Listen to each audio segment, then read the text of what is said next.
कौमी असेंबली के बाद सेनेट ने भी मुतनाज़े पेका तरमीमी बिल मंजूर कर लिया है। अपोजिशन अरकान ने शदीद एहतजाज किया, नारे लगाए, एजेंडे की कॉपीज फाड़ दी गई। शिबली फराज के मुताबिक तरमीमी बिल का मकसद एक सियासी जमात को निशाना बनाना है। पीपल्स पार्टी ने बिल के हक में वोट दिया। JUIF के सेनेटर कामरान मुर्तजा का 3 शिकों में तरमीम का मुतालिबा मुस्तरद कर दिया गया, जबकि वजीर कानून ने एहतजाज को बिला जवाज करार देते हुए कहा कि हम पूरे निज़ाम की डिजिटलाइजेशन कर रहे हैं। मुतनाज़े पेका तरमीमी बिल के खिलाफ लाहौर, इस्लामाबाद, कोयटा, कराची समेत मुल्क के मुख्तलिफ शहरों में सहाफ़ी बरादरी सरापा एहतजाज है। सहाफ़ियों ने बाजुओं पर काली पट्टियां, हाथों में स्याह झंडे और काला कानून नामंजूर के प्ले कार्ड्स उठाकर मुतनाज़े कानून के खिलाफ नारे लगाए। सहाफ़ियों की बड़ी तादाद ने एहतजाजन इस्लामाबाद प्रेस क्लब से D चौक तक मार्च भी किया। सहाफ़ी बरादरी के मुताबिक हुकूमत इस किस्म के ड्रैकोनियन लॉज बनाकर सच को दबाना चाहती है। सहाफ़ी तंजीमों के नुमाइंदों ने हुकूमत से बिल फौरी तौर पर वापस लेने का मुतालिबा करते हुए कहा है कि मुशावरत के बगैर बिल किसी सूरत कबूल नहीं करेंगे। पेका तरमीमी बिल का अगर मुताला किया जाए तो सहाफ़ी बरादरी और आम सोशल मीडिया यूज़र के खदशात, एहतजाज और मुतालिबात जायज़ हैं। बिल में डेफिनेशंस को इस कदर वसी या बाज़ जगहों पर मुबहिम कर दिया गया है कि अब हुकूमती और रियासती इदारे भी इस कानून का इस्तेमाल करते हुए किसी भी फर्द के खिलाफ कानूनी कार्रवाई कर सकते हैं। यह कानून आज़ादी इजहार को महदूद करता है और सच्चाई का तयन करने का इख्तियार हुकूमत को देता है। यानी आसान अल्फाज में हुक्मरान ही जज, ज्यूरी और एग्जीक्यूशनर हैं। सोशल मीडिया प्लेटफॉर्म रजिस्ट्रेशन के शिक की मदद से हुक्मरानों ने सोशल मीडिया पर मवाद के हवाले से तमाम ताकत अपने हाथ में ले ली है। नए कानून के मुताबिक सोशल मीडिया प्रोटेक्शन ट्रिब्यूनल कायम किए जाएंगे। इस ट्रिब्यूनल के फैसलों के खिलाफ अपील सिर्फ और सिर्फ सुप्रीम कोर्ट में की जा सकेगी। ये शिक भी मुनसिफाना ट्रायल और अपील के हक के खिलाफ है।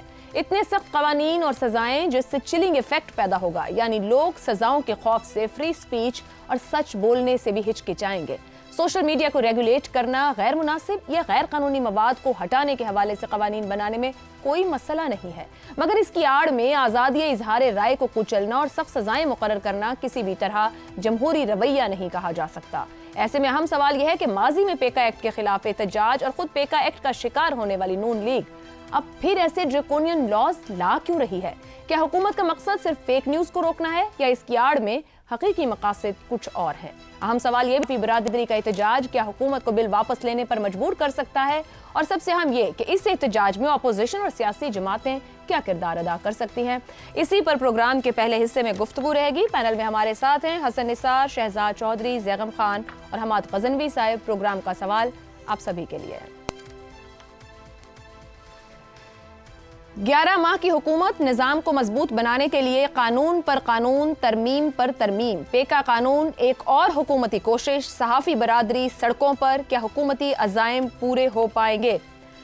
हसन निसार साहब, कहने को तो ये बड़े आराम से कह दिया जाता है कि हमारे मुल्क में बहुत आज़ादी इजहार की आज़ादी है, जिसका जो दिल चाहे कह देता है, जो करना चाहे करता है, मगर दरअसल हकाइक बरक्स हैं, क्योंकि कानून वही जो हुक्मरान को पसंद है, अमल दरामद भी उसी कानून पर जो हुक्मरान ख्वाहिश रखे। ये जो भी पेका कानून और जो सहाफ़ी बरादरी एहतजाज कर रही है, हुकूमत जो चाह रही है वो कर लेगी, हालांकि डसे इसी कानून के हुए हैं।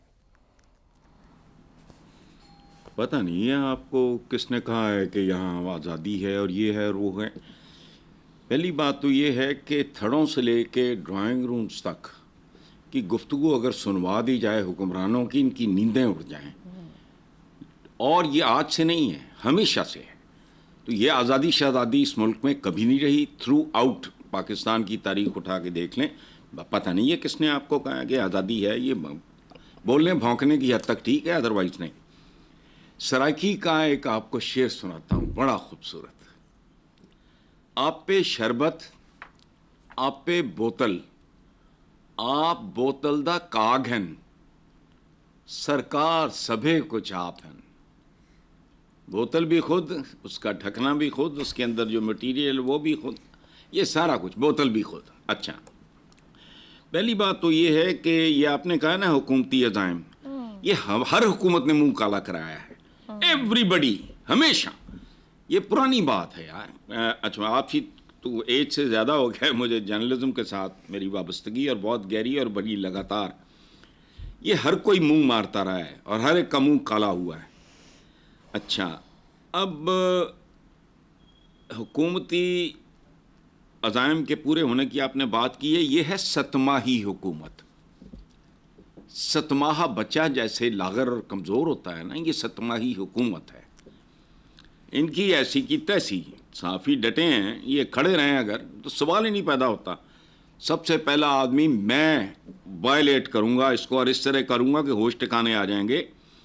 ये देखो, आपने कहा हुकूमती अज़ाइम, देखो हुकूमत अगर जेन्युइन हो, हसन साहब सजाएं बहुत सख्त है इसके ऊपर, ये बता दूं मैं साहब। मैं छोड़ दो ना, मैंने ज़ियाउल हक जैसे बदबख्त की जेल काटी हुई है, ये छोड़ो। तंग आमद बजंग आमद होता है। अच्छा, असल बात यह है कि हुकूमती अज़ाइम पूरे होने के इम्कानात होते हैं अगर हुकूमत जेन्युइन हो। अगर फेक हो, 2 नंबर हो, ये तो ढोंग डेमोक्रेसी और एक अरेंजमेंट है।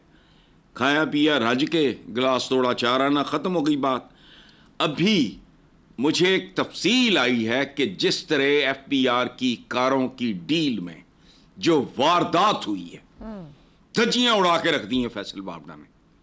तो जिसकी हुकूमत की ना टांगे हैं ना बाजू हैं, रेडी पे पड़ी है एक, बस ख़त्म हुई बात। तो ये तो वाबड़ा का जो स्कैंडल है, जो मुझे आया है फ़ोन पे, जो आया है किसी ने, तो मैं हैरान रह गया हूँ। उसने सेनेट में ये बात की है, क्या पल्ले हैं इनके, कैसे करेंगे। अब दूसरी बात ये है, मुखालिफ फरीक कौन है? हम है ना। हम में कितना दम है? तो 2 4 10 सरपरे अगर दिमाग उनका घूम गया तो ठीक है, ऐसी तैसी इनकी। ये को मुझसे के लाए, तो यहाँ फिरौन, नमरूद, शद्दाद, ज़ार्स ऑफ रशिया, ऑटोमन्स के फलाने टमकाने मुगलिए वो नहीं रहे। इनकी क्या औकात है? वो तो हिक के जोर पे आए थे, इनके पास तो कुछ भी नहीं है। ठीक हो गया, सही है।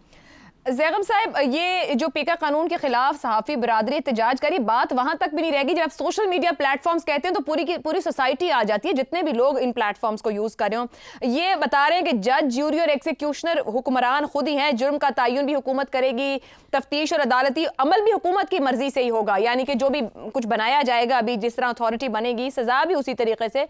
तो आज़ादी इज़हार राय पर और कितना बड़ा वार, मतलब कहाँ कहा जाएगा कि कोई गुंजाइश बच गई है? जब हुक्मरान ये सब रोल लेने की कोशिश करें, खुद जज, ज्यूरी, प्रोसिक्यूशनर बन जाएं, तो इसी को ही तो अथॉरिटेरियनिज्म कहते हैं ना। और जो इकोनॉमिस्ट की हालिया रिपोर्ट है, जो उनका हर साल रिपोर्ट एक निकलती है, उसमें उन्होंने पाकिस्तान को हाइब्रिड से हटा के अथॉरिटेरियन एक हुकूमत में बना दिया है कि अथॉरिटेरियन पाकिस्तान है। पाकिस्तान अब हाइब्रिड नहीं रहा, एक तरह की डिक्टेटरशिप की शक्ल पाकिस्तान ले चुका है। और सहाफ़ी कैसे बाहर ना निकले? अब सहाफ़ियों का आप देख लीजिए कि रिपोर्टर्स विदाउट बॉर्डर्स, जो सहाफ़ियों के तहफ़्फ़ुज़ की एक बहुत बड़ी बैनुल अक़वामी तंजीम है, वो ये बताती है कि सहाफ़ियों के लिए पाकिस्तान दुनिया के ख़तरनाक तरीन मुल्कों में से एक है, और पाकिस्तान का नंबर 180 मुल्कों में से 152 नंबर पे है। और तीसरा भी आपको एक बता देता हूं इंडिकेटर, फ्रीडम हाउस की रिपोर्ट होती है हर साल, और वो पाकिस्तान को कहती है कि पाकिस्तान पार्टली फ्री है, आधा आजाद है, मुकम्मल आजाद मुल्क नहीं है। तो ये इसी वजह से हुआ है ना पाकिस्तान, यहां तक ये इतने तमगे जो सजे हुए हैं पाकिस्तान की हुकूमतों के सीने पर, ये इसी वजह से, इसी खौफ की वजह से, और इस खौफ की वजह से जो इन्होंने पै दर पै इक़दाम किए हैं। और जितने ये खौफ ज़दा होते हैं, उतने मजीद ऐसे इक़दाम करते हैं, और उतने मजीद इनसिक्योर होते हैं, उतना ही उनका मुस्तकबिल मजीद खराब होता है। न ये अपने माजी को देखते हैं, न दूसरी सियासी जमातों के माजी को देखते हैं, किसी को क्या मिलता है। जुल्फ़िकार अली भुट्टो साहब इतने मकबूल सियासतदान थे, पाकिस्तान की सबसे पहली मकबूल पार्टी के सरबराह थे, उन्होंने इस तरह के काम किए तो क्या मिला? FSF बना ली, सहाफत का गला घोंट दिया, जितना कुछ किया, सबसे बड़ा उनको नुकसान हुआ, मकबूलियत के बावजूद हुकूमत से निकलना पड़ा। और खुद मुस्लिम लीग खुद देखे कि जो कुछ ये करती रही है माजी में,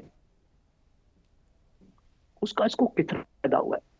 और हुकूमती अज़ाइम की आपने बात की, अज़म तो एक ही होता है हर हुकूमत का, पाकिस्तान में तो खास तौर पे, वैसे तो दुनिया में हर हुकूमत का, लेकिन वो जमहूरी तरीके इस्तेमाल करते हैं।